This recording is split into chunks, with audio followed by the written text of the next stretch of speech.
Um dos últimos livros que eu li foi esse aqui, ó, Sêneca sobre a brevidade da vida. Eu acho muito relevante trazer um vídeo sobre esse livro aqui. Apesar de curto, simples, ele é muito edificante, né? Seja muito bem-vindo ou muito bem-vinda a esse vídeo. Carlos Matheus Bruxel aqui. Hoje é dia 28 de novembro de 2022. Quando eu vou estudar alguma coisa, eu costumo pegar vários pontos, né? Filosofia do estoicismo, filosofia hermética, filosofia epicurista, cristianismo. Pego vários pontos para juntar o que é melhor para mim, né? Então, se você, assim como eu, gosta desse tipo de coisas, né? A gente pode perceber uma semelhança em várias vertentes e perceber que todas elas nos agregam alguma coisa, né? A gente pode aprender com absolutamente tudo na vida.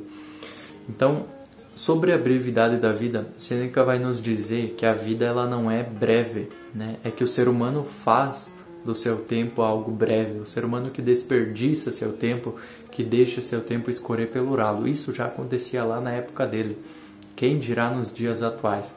Eu separei 3 principais pontos sobre esse livro, recomendo ele e vou deixar ele aqui na descrição, né? O link para a leitura desse livro aqui. Então, o primeiro ponto que é muito interessante, ele vai nos dizer que se alguma pessoa invade um pouco da propriedade de outra pessoa, se uma pessoa invade os pertences de outra pessoa de uma forma ou de outra, isso pode gerar briga, isso pode gerar intriga e no nível macro ocorrem até guerras por causa de limites de terra, né? Enfim, por causa dessas coisas. Agora, se uma pessoa invade o eu da outra pessoa, se invade a vida da outra pessoa, pelo contrário, né? As pessoas gostam de expor a sua vida, gostam que todo mundo fique sabendo sobre a vida delas. Então, hoje em dia, isso já acontecia nessa época, hoje em dia mais ainda, né? Então, a gente vê muitas mulheres colocando seu corpo, inclusive, como um produto, né? Como algo à venda. Então, esse é o primeiro ponto, um ponto muito interessante de se analisar, né? Percebendo o quanto o ser humano prefere ter do que ser, né? Já na época, então, quem dirá nos dias atuais? A gente vive numa sociedade muito materialista, né? O materialismo é tudo para a sociedade hoje em dia. O segundo ponto muito interessante, ele vai nos dizer que muitas pessoas esquecem do passado, não aceitam o presente e têm medo do futuro. Não exatamente nessas palavras, mas esse é o sentido, né? E muitas pessoas vivem assim realmente. Quando relembram do passado é para se lamentar, é para pensar sobre seus sofrimentos passados, né? E a vida é feita de sofrimentos e de coisas felizes, mas tudo agrega ao ser humano. Sobre o momento presente elas não aceitam, né? Não querem aceitar a condição delas atualmente. E sobre o futuro, elas têm medo, né? Têm medo do que pode acontecer e devem ter medo de fato, né? Quem não planta não colhe, né? Então, o ideal para se encarar o tempo, na minha opinião, é perceber o passado como algo que agregou muito para nós e que nos fez estarmos até no momento atual. O momento atual é tudo que a gente tem, é tudo que há, é tudo que é tudo que está, né? E o momento futuro é uma incógnita, né? Mas a gente deve ter a fé, né? E claro, aqui Sêneca não é religioso, mas a gente sabe que para o momento futuro é preciso fé, é preciso saber caminhar de olhos fechados, né? Confiando no que vai estar pela frente, né?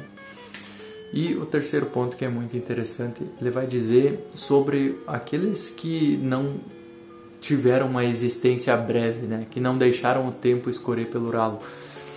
Ele vai falar sobre muitas coisas, muitas questões que as pessoas faziam já e que era deixar o tempo escorrer pelo ralo, né? Por exemplo, dedicar as vidas inteiras delas para descobrir qual poema foi feito primeiro, se foi Ilíada ou Odisseia, né? Então, claro que é importante saber qual foi escrito primeiro, mas o resultado não adianta de nada para a nossa vida. É ilusão dedicar uma vida inteira para isso, né? E muitas pessoas perdem muito tempo, né, apenas na superficialidade de tudo aquilo que é vaidoso. Então ele vai nos dizer sobre os filósofos, os pensadores e aqueles que realmente não tiveram uma existência breve, Pelo contrário, até pode ser que no seu tempo eles eram negados, eram esquecidos, mas que posteriormente eles se tornaram eternos, né? E é para eles, e é para esse lado que a gente deve ir, que a gente deve se unir, que a gente deve dedicar o nosso tempo, porque com eles a gente tem muitas questões para se pensar, muitas coisas para aprender. A gente pode pensar sobre a vida, sobre o que fazer enquanto indivíduo, o que fazer enquanto ser humano, o que fazer na sociedade, o que fazer na política, sobre a felicidade, sobre o tempo, sobre o espaço, sobre a metafísica, né? E há muitos autores que são eternos, que eles perduraram durante milênios e vão continuar perdurando, porque a obra deles trata de coisas intrínsecas, né? De coisas muito profundas. E é com eles que a gente deve aprender, é a eles que a gente deve se unir, né? É o contrário do que muitas pessoas fazem hoje em dia, né? Quase todas elas. Então é uma obra que com certeza serviria para a compreensão da maioria das pessoas, né? Mas que infelizmente só chega a quem procura alguma coisa além disso, né? Então muitas pessoas perdem todo o seu tempo rolando seu dedo para lá e para cá no celular. Isso tende a desagregar totalmente o ser humano, né? Não só isso, mas isso é uma consequência muito drástica no mundo atual. O tempo do ser humano é algo muito poderoso, né? Tanto para a construção como também para a desconstrução do indivíduo. O ser humano deve prestar muita atenção, porque o tempo é a maior virtude do ser humano, é quase tudo que o ser humano tem, né? E cada vez o tempo é menor para o ser humano. Então ele vai falar sobre muitas coisas em relação ao tempo, em relação ao que as pessoas fazem de errado, em relação ao que se deve fazer. É um livro que eu gostei muito, eu achei uma leitura muito boa mesmo, e é boa de se ler, né? Então, esse foi o vídeo. Eu gostaria muito da opinião de quem assiste, de quem acompanha aqui o canal, aqui embaixo, sobre esse formato de vídeos, né? Trazendo uma leitura de vez em quando, né? Algo interessante. Eu sei que as leituras de Abdrushim até às vezes são cansativas, às vezes são vídeos muito longos, né? Então, nesses formatos assim pode ser que fique um pouco mais sucinto, um pouco melhor, né? E eu gosto muito de recomendar livros e também que me recomendem livros, né? Então aceito os dois aqui nos comentários.